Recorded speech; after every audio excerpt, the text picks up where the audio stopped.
भोजपुरी हा हमर माँ, भोजपुरी हा हमर माँ, भोजपुरी हा हमर माँ, अरे माँ के प्रणाम हमार।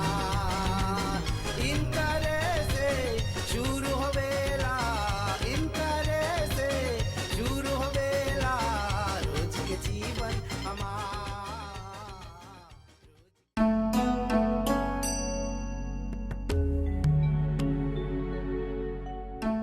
महाशिवरात्रि विशेष के दूसर का भाग में सब दर्शकगण की स्वागत बाती। महाशिवरात्रि इस शब्द से ही ज्ञात हुएला कि भगवान शिव के महानवरात्रि है। त्रिदेव यानी ब्रह्मा विष्णु और महेश में शिव महादेव कहावल जाला, जिकर महिमा अपरंपार है, जिनकरा अनेकों नाम से पुकारल जाला। भोलेनाथ, पशुपति, शंकर, शंभु, रुद्र, नीलकंठ, आशुतोष, दिगंबर, गंगाधर, नटराज, महामृत्युंजय आदि आदि। हर एक नाम के पीछे उनकर गुण के भाव बाते। शिव जी अपने आप में अनुपम हवन। अन्य देवी देवतागण मुकुट धारण करेलन जा, पर ऊ जटा।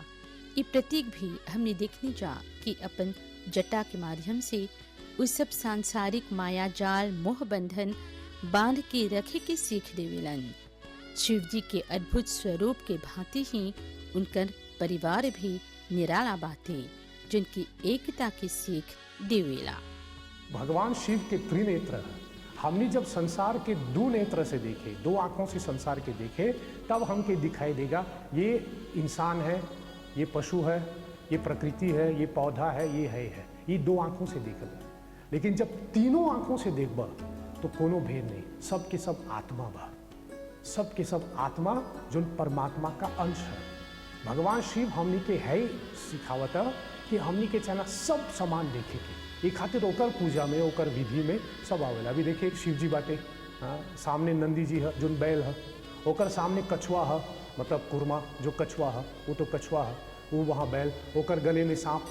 पूजा में कौन सी पान फूल चले तो है। मनुष्य, देवता और प्रकृति है, तीनों का समन्वय है, तीनों का मिला जुला है।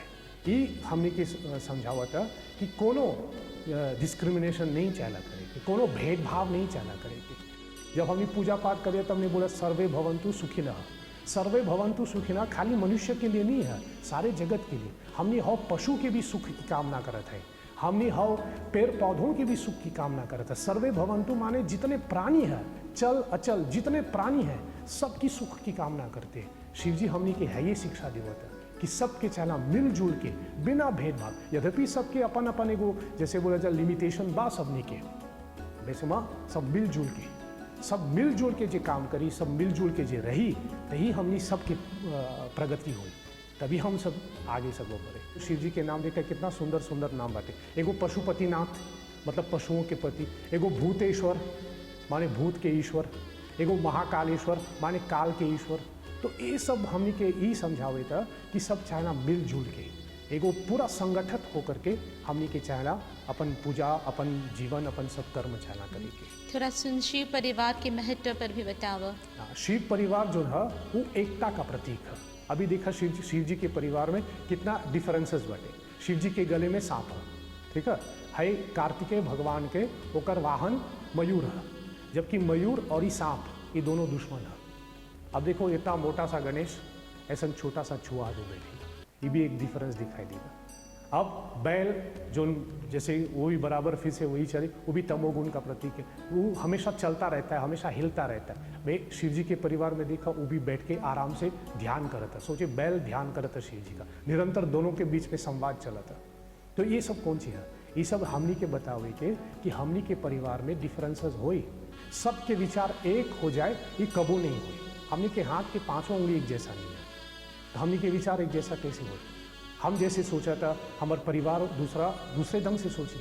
वे भगवान शंकर हमनी के ई सिखावता परिवार में मतभेद सगबा हो, चाहला हो के जे परिवार में मतभेद नहीं है तब तो सकेला ठीक से नहीं चला जा, चाहला तनी मतभेद में उकर अंत में जैसे बोला at the end of the day इतने सारे मतभेद होने के बाद भी जब परिवार की बात आते हैं हमने के चला एकता से रहे के, हमने के चला मिलजुल के रहे के। थोड़ा ओकर विचार हम स्वीकार करी, थोड़ा अपन विचार हम जैसे कले ओकर त्याग करी, ओकर सैक्रिफाइस करें, थोड़ा दोनों मिलजुल करके, जैसे अंग्रेजी में बोला जाला हाफ वे, मैं थोड़ा आधा रास्ता आ जाऊँ, तू भी आधा रास्ता आ जाए, सब मिल करके चले। शिव के परिवार हमने की है ही सिखावत है कि परिवार में जो भेदभाव वो ठीक में है, मतभेद होए के बावजूद हमने के चलना मिलजुल के परिवार में एकता, और मात्र भगवान शिव के ऐसा पूजा होला, या फिर जैसे बोले मात्र भगवान शिव के पूजा में होकर सारे परिवार की पूजा होला। महाशिवरात्रि मनाए के पीछे वैज्ञानिक कारण हमने देखने जा। इस शिव और शक्ति के मिलन की रात्रि है, काहे कि शक्ति के बिना शिव भी शव बन जालन। फाल्गुन मास के कृष्ण पक्ष के चतुर्दशी के महाशिवरात्रि मनावल जाला। ये एगो विशेष रात्रि है, काहे कि इस समय प्रकृति में विशेष ऊर्जा पैदा होवेला। ये ऊर्जा के आभास करे खातिर ओके अपन में समाय खातिर रात्रि जागरण करे के आवश्यक है, जैसे कि बाबा जी गिरीश शर्मा पसंद बोलेलन। तो शिवरात्रि में जागरण करने का मतलब ये है कि हमने अपन जो ओरिजिनलिटी है वो हम के चाहला अनुभव करेंगे, और हमने की ओरिजिनलिटी कौन सी है कि हम आत्मा है और शिव परमात्मा है, और आत्मा जो है ओके परमात्मा से चाहला कनेक्ट करेंगे, ओके चाहला परमात्मा से मिल जाएगी। फाल्गुन मास की जो अमावस्या बाटे हाउ रात्रि के समय में है, प्रकृति से ऐसा एगो प्रभाव उठता जहाँ पर प्रकृति में एगो ऐसा एनर्जी उत्पन्न होवेला जिसमें मनुष्य के दिमाग के लिए, हमने के मन के लिए बहुत ज़्यादा उपयोगी बाटे। ओम त्र्यंबकं यजामहे सुगंधिं। वैसे तो प्रति महीने मासिक शिवरात्रि मनावल जाला, पर साल में एक ही बार महाशिवरात्रि के अवसर पर प्रकृति में ये ऊर्जा सबसे अधिक रहेला। महाशिवरात्रि के दौरान खास रूप से 4 पहर के पूजा करल जाला। एगो पहर 3 घंटा के रहेला, एगो दिन में 8 गो पहर रहेला, 4 पहर दिन और 4 पहर रात। महाशिवरात्रि के 4 गो पहर रात के जाग के व्रत रखल जाला। इस दौरान मंत्र, भजन, कीर्तन, ध्यान आदि करके रात्रि जागरण करल जाला। सबसे महत्वपूर्ण विधि शिव अभिषेक है। इस दौरान शिव जी के ओमकार रूप शिवलिंग के अभिषेक करल जाला। शिवलिंग जिनकी भगवान शिव के दिव्य रूप के प्रतीक है। सब सर्वप्रथम है चाला याद करें, या फिर है चाला स्मरण करें कि शिवलिंग की उत्पत्ति कैसे हुई।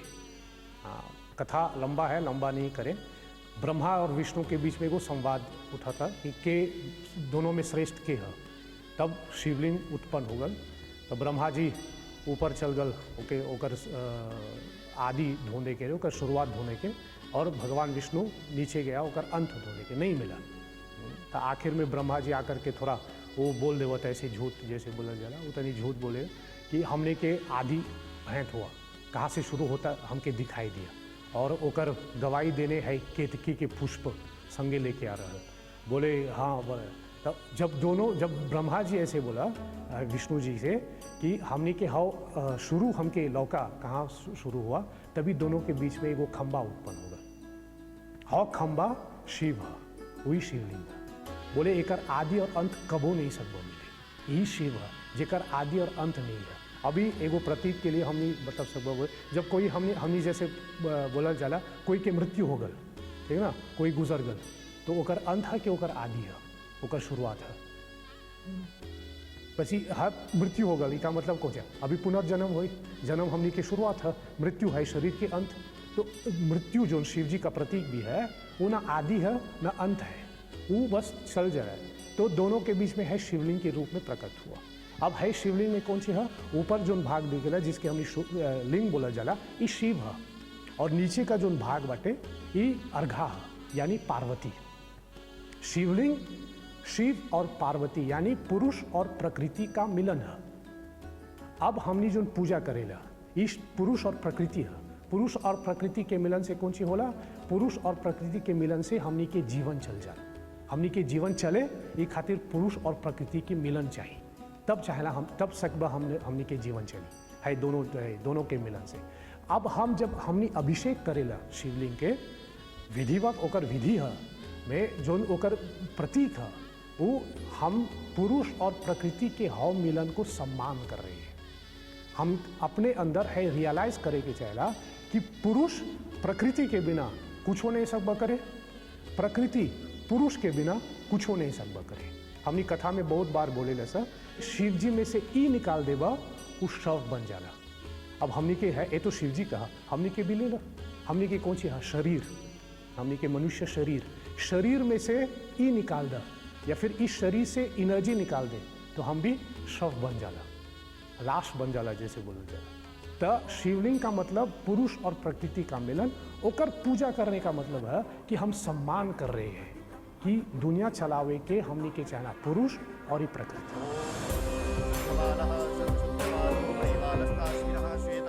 अभिषेक के दौरान शिव जी पर जल चढ़ावल जाला जिनकी समर्पण भाव के प्रतीक है। जल कौन सी है? जल हमने के जीवन है, मनुष्य जीवन का प्रतीक कि जल अर्पण करा मतलब अपन जीवन अर्पण करा। बिना जल के हमने के जीवन नहीं हो। मरने के बाद भी हमें जल ही की आवश्यकता है।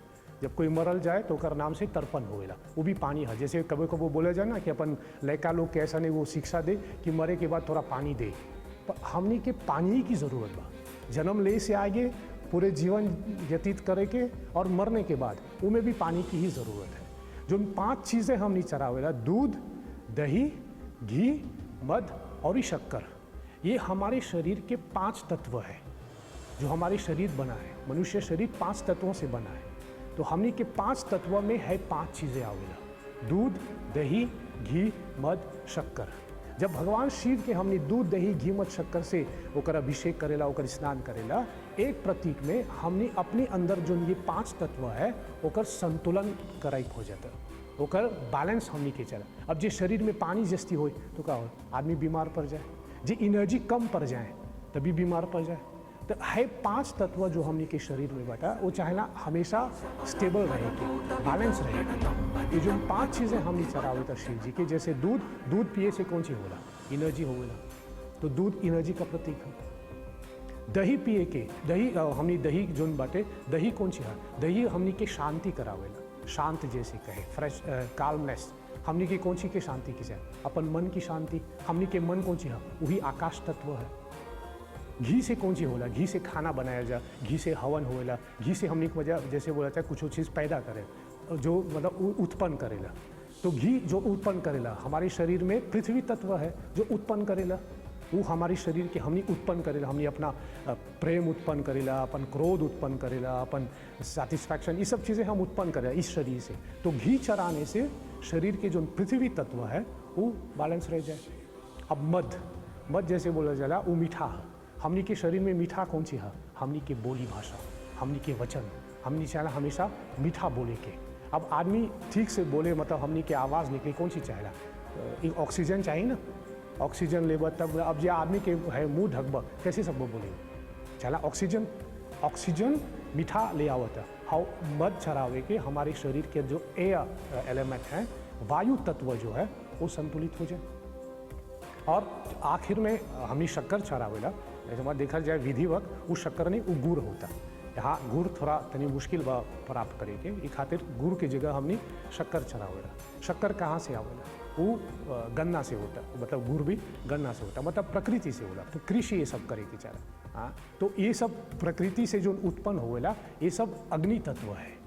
जैसे अभी गन्ना के देखबा, एक गन्ना के लेके देखबा, वो में गुड़ तो नहीं लौकी ना, चनाव के है करे के तब वो में से गुड़ निकले, तो है अग्नि है ओके। मतलब जैसे वो गन्ना के जला करके तब उसमें से वो गुड़ निकाले के।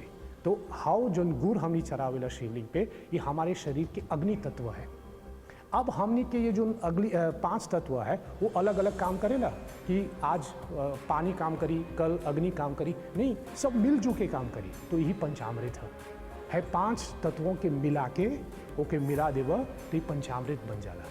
तो है सब संगे इंडिविजुअली भी वो संतुलित रहे और संगठन में भी वो संतुलित रहे।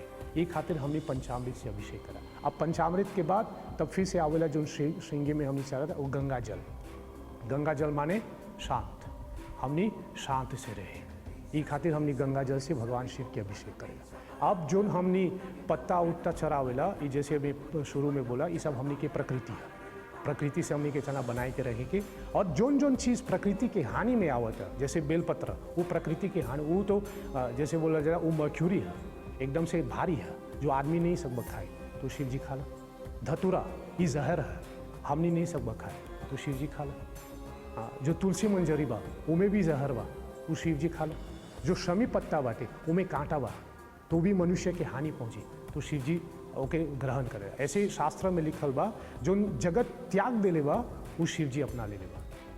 जो सारे जगत के त्याग कर ले है वो शिव जी अपना ले बा। जैसे कबो कबो बोला जाए ना, आदमी मर जाए कोनो मतलब कितना प्यार करे ओकर से, ओकर परिवार ही शरीर के जला देगा, लेकिन जब शरीर के जला देवा वो शिव जी अपना होता। तो जोन संसार त्याग देवे था वो शिव जी अपना ले। तो ये खातिर हम ये सब चीज़ चरावे के, बस ये हमने के चाहना है समझे के कि ये सब चीज़ दुनिया छोड़ देवा, शिव जी तोरा कबो नहीं छोड़ी। और बाकी जो हमने प्रसाद वो सब चरा, ये तो सब हमने के भोजन है, तो पहले खाए से पहले हमने चाहना भगवान के अर्पण करेंगे, तब वो प्रसाद हो जाए, तब हमने ग्रहण करेंगे सब। सचराचर परिपूर्णा शिवोऽहम् इस सब चढ़ावा बहुत ही प्रतीकात्मक है। शिवलिंग के सामने नतमस्तक होइला से इस बंधन के आभास होवेला। शिवलिंग के ऊपर जोन चीज चरावला वो हमनी ग्रहण नहीं करेला। जोन शिवलिंग पे चरा गल बा वो हमनी नहीं सब ग्रहण करे, काहे कि है शिवलिंग का एगो अर्थ बाते शिव जी के कंठ जिमें विष परा हुआ है। एक खातिर जो शिवलिंग पे चरा गल बा वो विषैली हो गल, ये हम लोग ग्रहण नहीं करी। जैसे बेलपत्र शिवलिंग पे चरावत वो हम लोग ग्रहण नहीं करी, धतुरा शिवलिंग पे चरावत वो हम लोग ग्रहण नहीं करी, जो भांग चरावत शिवलिंग पे वो हम लोग ग्रहण नहीं करी, जो शिवलिंग पे चरावला वो हमने ग्रहण नहीं करी। अब जे हमके ग्रहण करे के बाद वो शिव जी के आगे चलना चाहेंगे। जैसे सुविधा बातें कि शिवलिंग के सामने जो भी प्रसाद वो सब जराए के बाद वो सब चलना आगे चढ़ाएगी, शिवलिंग पे नहीं। अब तीसरा अर्थ ये, तीसरा कारण ये भी है कि है शिवलिंग के ऊपर जो हमने शिव अभिषेक पूजा करीला सा, अंत में हमने तर्पण करीला। तर्पण माने जो आदमी गुजर गल बा ओकर नाम से हमने पानी देवता, ये तर्पण का सीधा अर्थ है। शिव अभिषेक के अंत में हमने तर्पण करीला सा।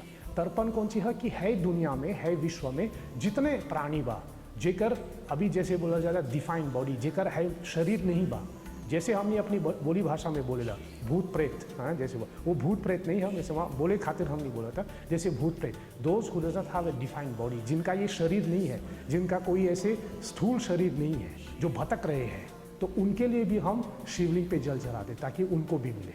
अब जब उनके लिए चढ़ा रहे हैं तो वो तो आएगा लेने के लिए, वो तो जब आएगा लेने के लिए मतलब शिवलिंग से ही लेगा। तो जो कि ये सब भूत प्रेत जैसे बोला जाएगा वो आवेला शिवलिंग के ऊपर, तो हाउ जो शिवलिंग पे चढ़ाया गल बा जे अब हमनी ग्रहण करी तो हाउ भूत प्रेत की जो एनर्जी बा वो हमनी के अंदर चल जाए। और लास्ट में इतना भी बोल दें कि शिवलिंग पे जो हमनी भस्म चढ़ावेला, आजकल हमनी की सुविधा है, हमनी दुकान पे जा करके हाउ भस्म लेकर के हमनी शिवलिंग पे चढ़ावता, ठीक है। मैं नियम कौन सी है, नियम ये है कि मरे हुए इंसान का राख लेके शिवलिंग पे चढ़ावत। अब जो शिवलिंग के ऊपर वो राख बाटे, अब ओके ग्रहण कैसे सब करे, ये खातिर शिवलिंग पे जो चीज़ चढ़ावल था ओके हमने कभी ग्रहण नहीं करेगा। जो हमने के ग्रहण करे के बाद वो चाहना शिवलिंग के आगे रखेगी, और जो शिवलिंग पे आवेला वो हमने कभी ग्रहण नहीं। जैसे कि नारियल, फल, ये सब सकब जा ग्रहण हाँ, करे, फिर वो आगे में रखी। हाँ वो आगे में रखी, मतलब शिवलिंग पे शिवलिंग के चढ़ावा जाना समझे कि ठीक से शिवजी के अर्पण करे, वो के चढ़ावा मतलब वो सामने रखवा। जैसे एगो उदाहरण आपके हमें भोजन करावा था, कैसे करवा, हाँ थाली लेकर के आपके सामने रख देबा, आप भोजन करिए, थोड़ा लेकर के है मुंह पे तो नहीं मारे। तो शिव जी पे सब प्रसाद चढ़ाए के मतलब वो सामने रखे के वो ग्रहण करिए, तब हमने प्रसाद लिया। मैं जो शिवलिंग पे लगा हुआ था वो नहीं चढ़ा, और ये भी हमने ग्रहण नहीं करा, वो भी सही है। बाकी कोनो की आदत बाटे है शिवलिंग लेकर के अपन है माथे पे रखेगी, ये नहीं चला करेगी। जल जिन गिरावल जला लेके, हाँ, वो भी नहीं चला करेगी। जैसे अभी बोला चला ये शिव जी के और शिवलिंग का एगो और प्रतीक है, जैसे कथा में आवला एके बोलल जाला आत्मलिंग या एके बोल जाला अग्निलिंग। ये अग्नि तत्व है, पूरा अग्नि है। ये खातिर ऊपर एगो घगरा रहेला जिसमें पानी ठोप गिरेला, जिमें जो हाउ अग्नि शांत रही, जे हाउ अग्नि शांत नहीं रही तो रोज प्रलय होई। तो ये खातिर हाउ अग्नि, अब ये अग्नि तत्व है। अब अग्नि के लेके अपन है कि नहीं, चाहला भगवान शिव के सामने मस्तक झुकाए के, अपन सर शिवलिंग के सामने चाहला रखे के, मतलब वो जमीन जैसे हमने बोला जाला गोर लागे के, तो चाहला गोर लागे के मतलब मस्तक और जमीन पे है छू के अपन है नहीं करेगा। बाकी हमनी की पूजा में कबो छुए के है मना बा, आजकल तो है वायरस की वजह से भी मना कर लेवा ना लोग छुए के, है छुआ मना है। ये हमनी के ऋषि मुनि कहिए से बोल लेवा। रुद्राक्ष पर भी बोला, रुद्राक्ष जैसे बोला जा रहा, आक्ष का मतलब होता है आंखें, नेत्र। रुद्राक्ष का सीधा अर्थ होता है शिव जी के नेत्र। और हमने आजकल जो है रुद्राक्ष के 3 तरीके से प्रयोग करेले सर। एक जाप करे खा मतलब ओकर माला हमने जाप करेले सर, दूसरा रुद्राक्ष धारण करे के, तीसरा ओकर से हवन होवेला। तो जोन शिव जी की आराधना करता है, जैसे शैव बोलल जाला, जोन शैव बाटे जो शिव जी की आराधना करेला, जैसे शिव जी के नाम जपे के बा, शिव जी के वो सब नाम उच्चारण के, तो ई खातिर हमने रुद्राक्ष माला का प्रयोग करेला सर। अब रुद्राक्ष के अलग अलग मुखी होगा, जैसे बोले जा 1 मुखी, 2 मुखी, 5 मुखी, तो सबका अपन अपन एगो प्रतीक बाटे। कौन सी प्रतीक है? सब शिव जी का अपन अपन एगो पहलू बाटे। अब प्रकृति में सब बाटे, जब धूप निकलता, हम जितना धूप सकबत सहन करे, दूसर आप जैसे धूप सकबत सहन करे, आपकी शक्ति दूसर, हमर शक्ति दूसर, तीसरा व्यक्ति अपन हिसाब से सहन करेला। हाँ वही प्रकार हाँ रुद्राक्ष कई तरह से होता है। मैं हमनी के हमर खातिर कौन सी हमनी के उपयोगी बा, ये हमनी के है। अब जे हमारा उपयोगी बाटे सकबत दूसर के उपयोगी नहीं हुई, तो एक खातिर ओकर दूसरा मुखी है, एक मुखी, 1 मुखी, 2 मुखी, ये व्यक्तिगत आदमी के चना जाने के कि ओकर खातिर कौन सी मुखी शिवलिंग के कौन सी मुखी रुद्राक्ष के चाहेला। अब है कैसे सकब जाने, ये हमनी के तब चाहना हमनी के मजा ज्योतिष शास्त्र में जाए के बा, है ग्रह नक्षत्र ओकर पर में है। तीसरा रुद्राक्ष कौन सी है? ये शिव जी का प्रतीक है। अब शिवलिंग के नहीं सकब लेके घूमे ना, कि मैं शिवलिंग के लेके घूमूँ सब जगह, नहीं सकब करे। शिवलिंग के शिव जी के त्रिशूल नहीं सकब लेके घूमे कि मैं शिवलिंग है घूमे, तो कैसे रक्षा हो? चाहे रुद्राक्ष हमनी की रक्षा करी, है शिव जी का प्रतीक है। जहाँ हम रुद्राक्ष धारण करी, चाहे माला के रूप में, चाहे वो है के रूप में, बीज के रूप में हमनी धारण करी ना सर, तो जहाँ हमनी चल जाए शिव जी हमारे संगे संगे जाओ, ये हमनी की रक्षा करी खातिर। मैं ये भी चाहना वो में बांट दे के कि रुद्राक्ष धारण करे के बाद तो का नियम अनुसार ऐ नहीं सकबा करे कि गले में रुद्राक्ष बा बाकी सब उल्टा सीधा खा ला, हाँ तो ओकर प्रभाव नहीं हो, ओकर अपमान भी हो। तो जो रुद्राक्ष धारण करे बा ओकर नियम अनुसार, अब जो नियम जैसे हमनी की शास्त्र बोलल जाला ना, धर्म रक्षितो रक्षितः, जे धर्म की रक्षा करबा तो धर्म हमनी की रक्षा करी। है एगो कंडीशन नहीं है कि धर्म की रक्षा करो तब वो हमारे, नहीं है, स्वाभाविक है। स्वाभाविक धर्म की रक्षा करोगे तो वही में हमारी रक्षा हो। जे हाँ रुद्राक्ष के नियम अनुसार रखबा तो वही हमारी रक्षा करेगा। अब रुद्राक्ष जैसे बोला जा रहा, रुद्राक्ष पहनी तो हम उल्टा सीधा खाए सा है, खा ले सा हो, खा ले सा, तो ओकर प्रभाव कैसे पड़ी? ओकर प्रभाव नहीं हुई। तो ये खातिर रुद्राक्ष जे पहने के बाद ओकर नियम अनुसार, ओकर विधि अनुसार, ओकर पवित्रता बनाए रखे, तब ओके सब धारण करे तो एगो रक्षा के काम करे। लेकिन सबसे विशेष बात यह है, रुद्राक्ष रखने का मतलब है कि शिव जी को अपने संगे रखेंगे। जैसे हमने वैष्णवों के लिए बोलल जाला, जे तुलसी की माला पहनबा तो विष्णु जी संगे रहेगा, तुलसी की माला पहनने से विष्णु जी संगे रहेगा। वही तरह जे रुद्राक्ष पहनबा तो शिव जी संगे रहेगा। अब जेकर शिव जी बात संगे ओके दुनिया में कौन सी बात भाई करेगी।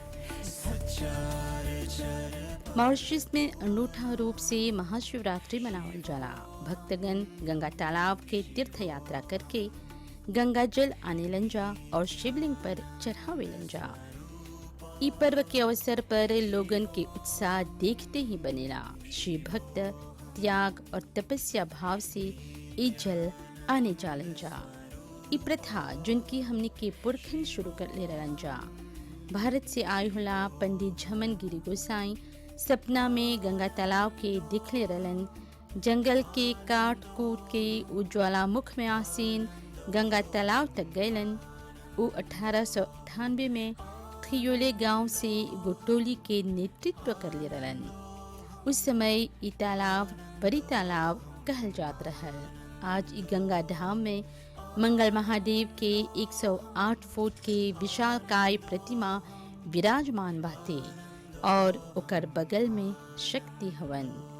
प्रति साल भारी संख्या में शिव भक्त गंगा तालाब जल ले आवेलन जा। हर हर महादेव।